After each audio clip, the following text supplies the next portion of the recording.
ExamPrep.School. FLA Surplus Lines Insurance Agent Exam. Exam code INSFL-Surplus82. There are 6 practice exams in this series. This video covers Practice Exam 1. The first 20 questions are free. In this video, we will be covering the following major categories for Practice Exam 1.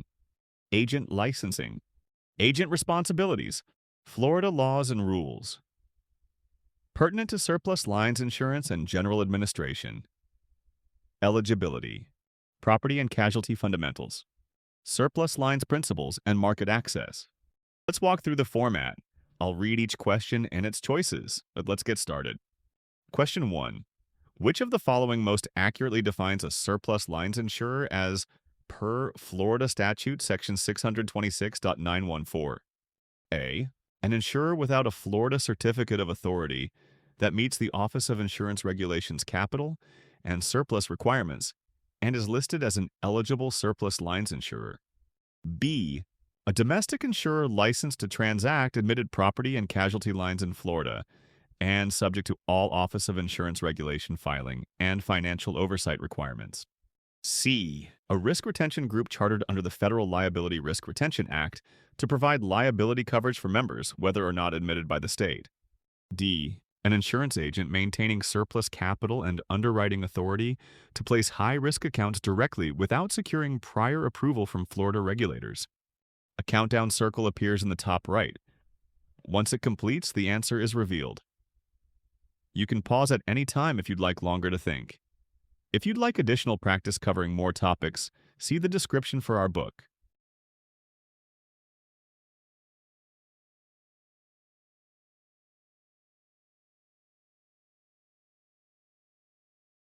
The correct answer is A. This option correctly identifies a surplus lines insurer under Section 626.914 as a non-admitted insurer meeting OIR's capital and surplus requirements and listed as eligible on the state's surplus lines list. Reason B is not correct. This describes an admitted insurer subject to standard licensing requirements rather than a non-admitted insurer eligible for surplus lines. Reason C is not correct. This refers to a federally chartered risk retention group, which is not defined as a surplus lines insurer under the statute. Reason D is not correct. This characterizes an agent, not an insurer, and misattributes underwriting authority to an individual intermediary instead of an insurance company. Question 2. A Florida commercial risk cannot find coverage with any admitted carrier due to its high hazard profile. The agent explains the client must use a surplus lines insurer. Which explanation best describes the fundamental regulatory difference between Florida's admitted and non-admitted surplus lines carriers that supports this placement? A. They are not authorized to transact in Florida, so their rates and policy forms lack state approval, and they do not participate in the Florida Insurance Guarantee Association. B. They must file their rates and policy forms with the state, ensuring full compliance with Florida's rate regulation statutes.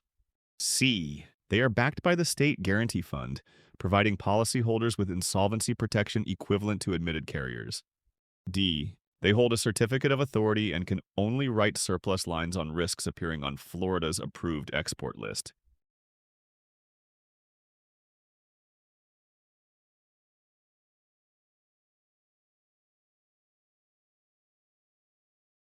The correct answer is A.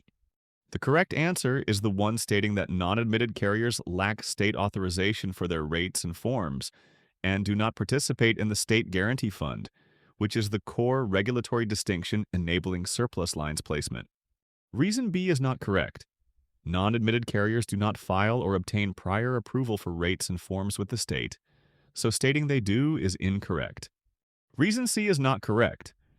Non-admitted carriers are not covered by the State Guarantee Association, making this statement inaccurate. Reason D is not correct. Non-admitted carriers do not hold a Florida Certificate of Authority. They operate under surplus lines laws without that license.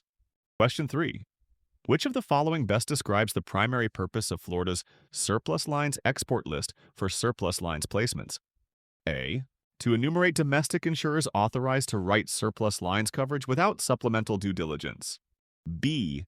To list non-admitted insurers that surplus lines agents are prohibited from using due to financial instability. C. To identify risks for which admitted insurers lack sufficient capacity, requiring placement through eligible surplus lines insurers. D. To provide a catalog of surplus lines, coverages exempt from surplus lines, tax and filing requirements.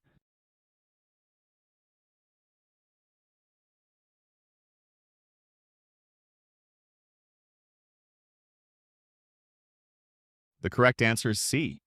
The export list exists to identify lines of business where admitted market capacity is insufficient, guiding agents to seek placement with qualified surplus lines insurers. Reason A is not correct. It does not enumerate domestic insurers. Instead, it focuses on identifying exposures that must be placed with non-admitted insurers when admitted capacity is lacking. Reason B is not correct. It does not list prohibited non-admitted insurers, but rather specifies when surplus lines placement is necessary due to capacity issues. Reason D is not correct. It does not provide exemptions from tax or filing requirements, but guides agents on risk placement based on admitted market availability. Question 4. A Florida surplus lines agent has tried to place windstorm coverage for a beachfront condo. One authorized insurer flatly refused to quote, a second declined due to the exposure, and a third provided a quote only if a $2 million sublimit is imposed. According to the three-declination rule before export to surplus lines, Section 626.916, what must the agent do next? A. Treat the sublimit quote as the third declination and proceed with a surplus lines placement. B. Obtain an additional flat declination from a different authorized insurer to satisfy the three-declination requirement. C. Present the sublimit quote to the insured and immediately place coverage with a surplus lines insurer. D. Wait 30 days after the third submission before exporting to a surplus lines insurer.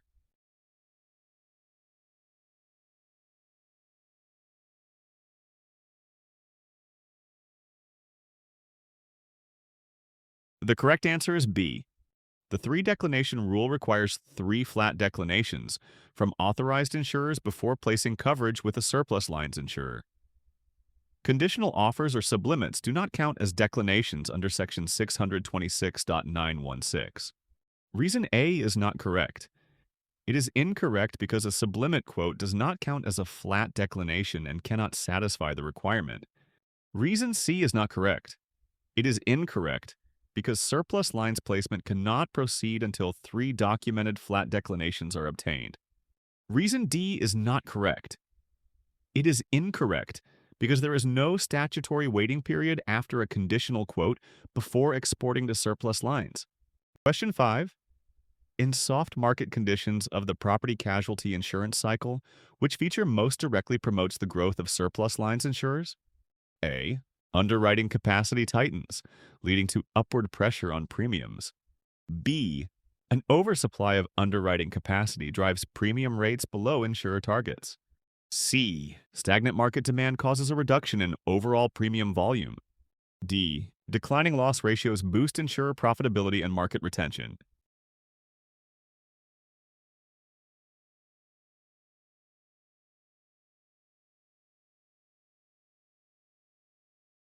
The correct answer is B.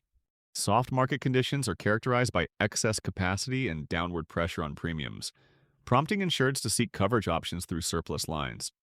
Reason A is not correct. This describes a hard market scenario, not a soft market situation. Reason C is not correct. Soft markets involve competitive pricing, not reduced overall demand. Reason D is not correct. Lower loss ratios may improve profitability but are not the primary driver of surplus lines growth in a soft market. Question 6. A Florida surplus lines agent reviews several applications declined by admitted carriers. Flood insurance for a beachfront condominium within the 100-year floodplain. Homeowners coverage for a coastal property.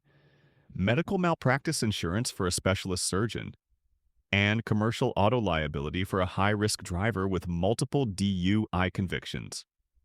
Based on typical classes of business written in the Florida surplus lines market, which application should the agent consider placing with a surplus lines insurer? A. Flood insurance for the beachfront condominium. B. homeowners coverage for the coastal property. C. Medical malpractice insurance for the specialist surgeon.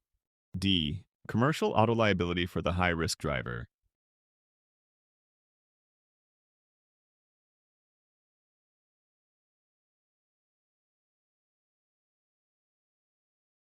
The correct answer is C. The correct answer is medical malpractice insurance because professional liability is one of the core classes typically written in Florida's surplus lines market when admitted carriers decline coverage. Flood and homeowners risks are generally handled through the National Flood Insurance Program, Citizens Property Insurance, or admitted insurers, and high-risk commercial auto liability is usually placed in a residual or assigned risk plan. Reason A is not correct. Flood coverage is generally available through the National Flood Insurance Program, or Citizens Property Insurance, not surplus lines. Reason B is not correct.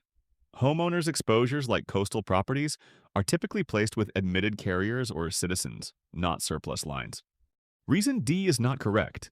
High-risk commercial auto liability is usually handled by residual or assigned risk plans, rather than surplus lines carriers.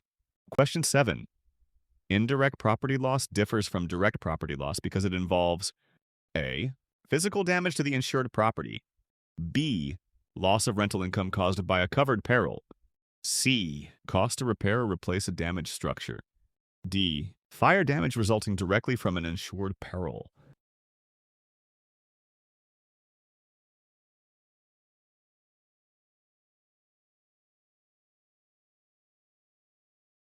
The correct answer is B. The correct answer is loss of income or additional expenses that result as a consequence of direct physical loss, which defines an indirect loss. Reason A is not correct. This choice describes direct physical damage rather than a consequential loss. Reason C is not correct. Repair or replacement costs represent direct loss, not financial consequences. Reason D is not correct. Fire damage is a direct physical loss from an insured peril. Question 8. Actual cash value settlement is best described as A. Reimbursement of replacement costs without depreciation deduction. B. Payment based on depreciated replacement cost. C. Settlement at market value of the property. D. Agreed value specified in the policy declarations.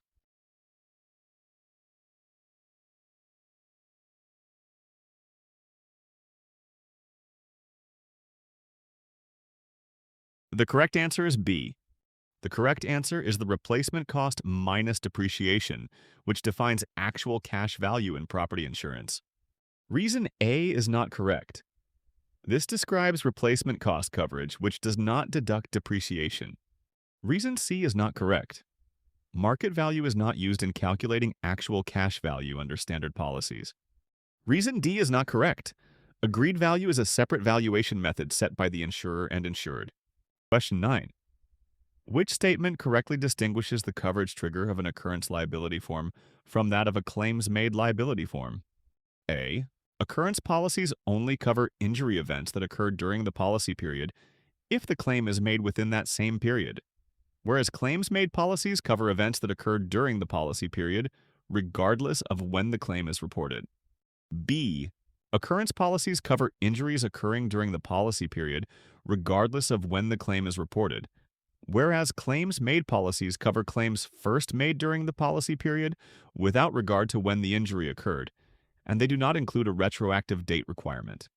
C. Occurrence policies cover events happening during the policy period only if reported in that same period, while claims-made policies cover claims reported within the policy period for injuries that occur before the retroactive date. D. Occurrence policies cover bodily injury or property damage occurring during the policy period regardless of when the claim is made.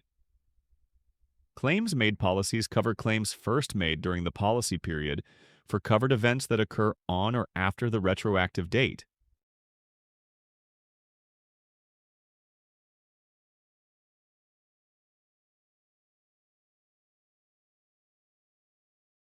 The correct answer is D. The correct answer explains that occurrence forms are triggered by when the injury event happens, regardless of claim timing, while claims-made forms are triggered by when the claim is first reported during the policy period, provided the event occurred on or after the retroactive date. Reason A is not correct. This option incorrectly states that occurrence coverage requires the claim to be made within the same policy period, which is not true. Reason B is not correct. This option wrongly asserts that claims-made policies lack a retroactive date requirement and ignore when the injury occurred, which misrepresents claims-made coverage. Reason C is not correct. This option inaccurately claims claims-made policies cover injuries occurring before the retroactive date, which contradicts the purpose of the retroactive date. Question 10. A manufacturing company holds a commercial general liability policy that obligates the insurer to both defend and indemnify. The company is sued for bodily injury caused by defective equipment, a covered claim, and for punitive damages due to alleged willful misconduct, an excluded claim. Under standard policy terms, how must the insurer handle defense and indemnity? A. Decline to defend until the insured establishes covered exposure, but indemnify bodily injury after judgment. B. Indemnify the bodily injury damages and defend punitive damages, then seek reimbursement for excluded amounts. C. Defend the entire lawsuit and indemnify only the bodily injury portion of any judgment, reserving rights on punitive damages. D. Provide defense only for the bodily injury allegations and indemnify all monetary awards.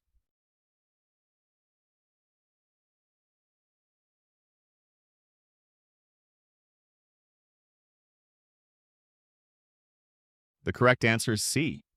The duty to defend arises whenever a complaint potentially alleges a covered claim, so the insurer must defend the entire suit.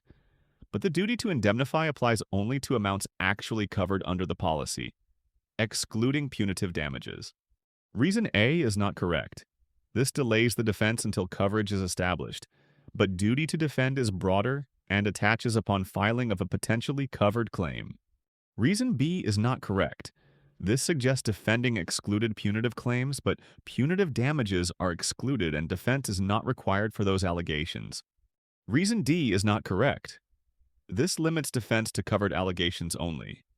In reality, defense covers all allegations made in the suit, regardless of coverage status. Question 11.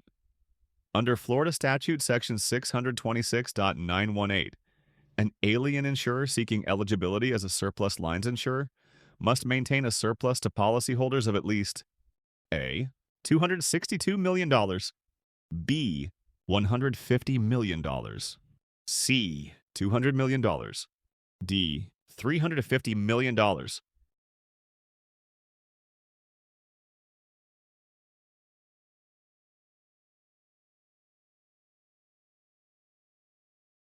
The correct answer is A. The statute mandates that alien insurers maintain a minimum surplus to policyholders of $262 million for surplus lines eligibility. Reason B is not correct. This figure is below the statutory requirement, so it does not meet eligibility criteria. Reason C is not correct. This amount falls short of the minimum threshold specified by statute. Reason D is not correct. This amount exceeds the requirement but is not the statutory minimum. Question 12. According to Florida Statute Section 626.918, how frequently must the Department of Financial Services publish an updated list of insurers eligible to transact surplus lines insurance? A. Quarterly. B. Monthly. C. Semi-annually. D. Annually.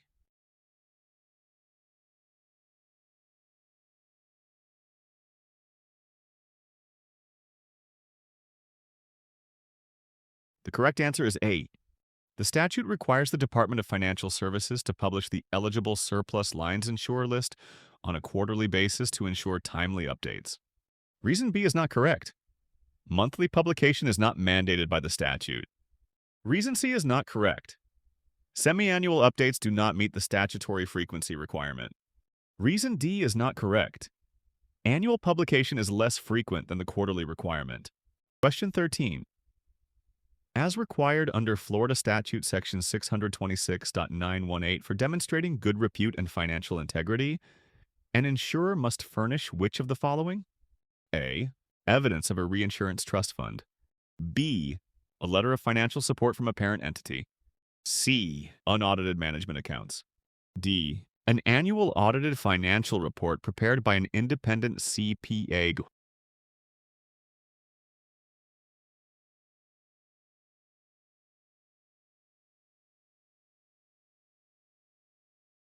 The correct answer is D. The statute specifies that an insurer must submit an annual audited financial report by an independent certified public accountant to demonstrate financial integrity and good repute. Reason A is not correct. While a trust fund may indicate solvency measures, it does not fulfill the audited report requirement. Reason B is not correct. A letter of support is not sufficient to satisfy the audited financial reporting requirement. Reason C is not correct. Unaudited accounts do not meet the statutory requirement for independent audit certification. Question 14. Under procedures in Florida statute, Section 626.918, an insured delinquent in required surplus lines filings faces a temporary suspension of eligibility after failing to submit such filings within how many days of the due date? A. 15 days. B. 60 days. C. 30 days. D. 90 days.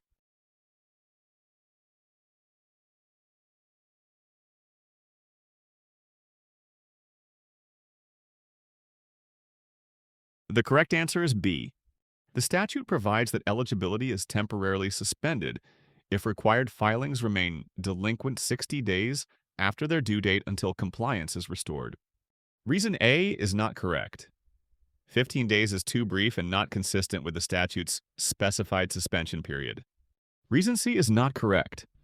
30 days does not meet the statutory threshold for suspension. Reason D is not correct. 90 days exceeds the period defined for temporary suspension. Question 15. A Florida surplus lines agent is considering placing coverage with Apex Specialty, an insurer not yet approved by the Florida Office of Insurance Regulation. The agent reviews Florida's regulatory list before submitting the placement. Under the state's approach to surplus lines insurer eligibility, which best describes how Apex Specialty would be treated? A. It must appear on a pre-approved list of eligible surplus lines insurers before placement. B. It would be subject to an individual review without reference to any published list. C. It would be excluded only if specifically listed on a disapproved insurer roster. D. It could be used until formally added to a prohibited carriers list.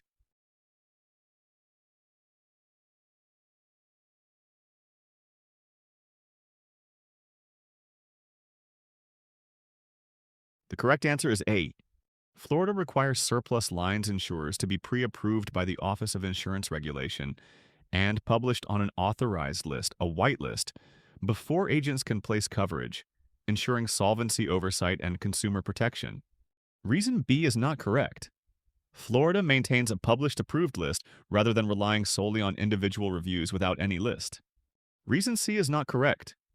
Florida does not operate on a blacklist alone. It mandates prior listing of eligible insurers rather than excluding only disapproved ones. Reason D is not correct. Florida does not permit interim use absent prior approval. Insurers must appear on the authorized list before placement. Question 16. According to Section 626.9164 of the Florida statutes, what is the maximum service fee a surplus lines agent may charge per policy transaction? A. $2.50. B. $1.50. C. $3.50. D. $4.50.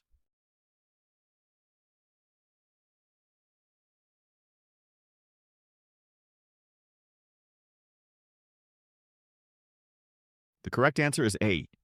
The correct answer is $2.50 because Section 626.9164 of the Florida statutes caps a surplus lines agent service fee at $2.50 for each policy, binder, endorsement, or application transaction. Reason B is not correct. This fee is below the statutory cap, but incorrect because the law specifies the exact maximum, not a lower amount. Reason C is not correct.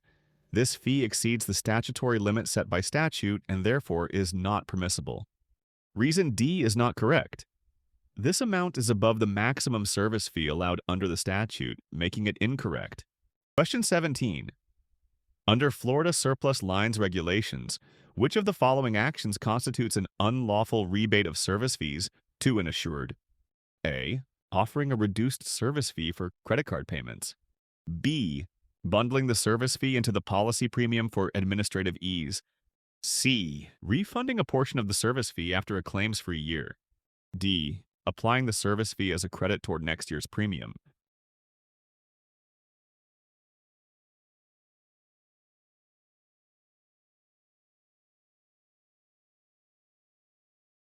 The correct answer is C. The correct answer is refunding a portion of the service fee after a claims-free year because Florida law prohibits any rebate of a service fee to an insured under surplus lines regulations. Reason A is not correct. This practice is a payment method discount rather than a rebate and is not prohibited as long as it reflects actual processing costs. Reason B is not correct. Incorporating the service fee into the premium for record keeping does not constitute a rebate and is permissible. Reason D is not correct. Applying the fee toward future premium is treated as a credit rather than a refunded rebate, and it is allowed. Question 18. What is the minimum annual property and casualty insurance premium threshold an insured must exceed to qualify as an industrial insured exemption under Florida surplus lines law? A. $25,000. B. $10,000. C. $50,000. D. $100,000.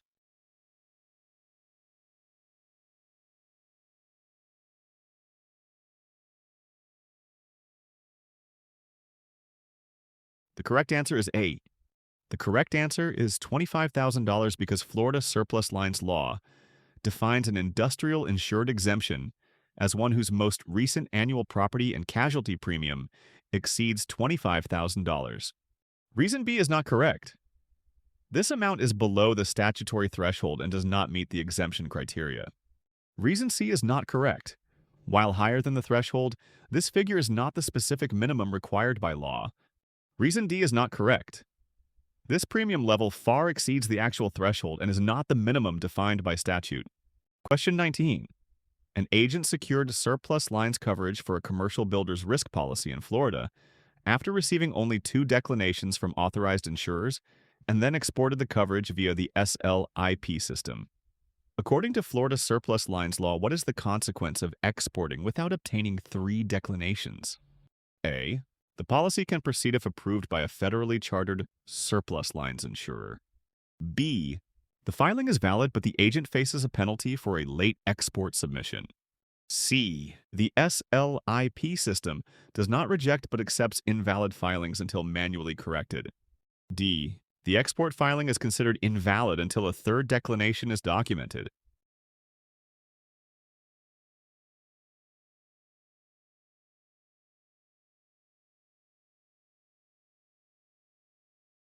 The correct answer is D.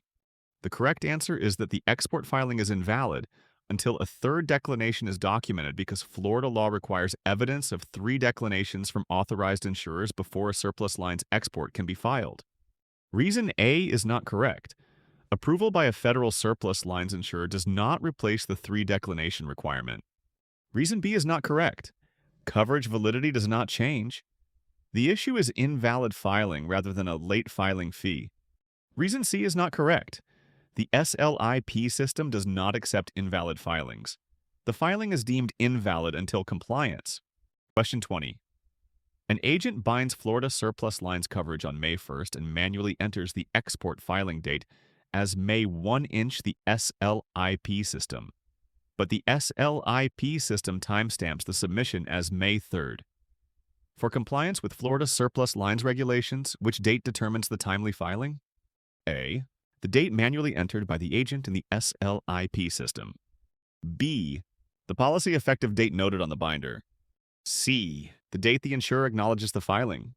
D. The timestamp assigned by the SLIP system upon processing.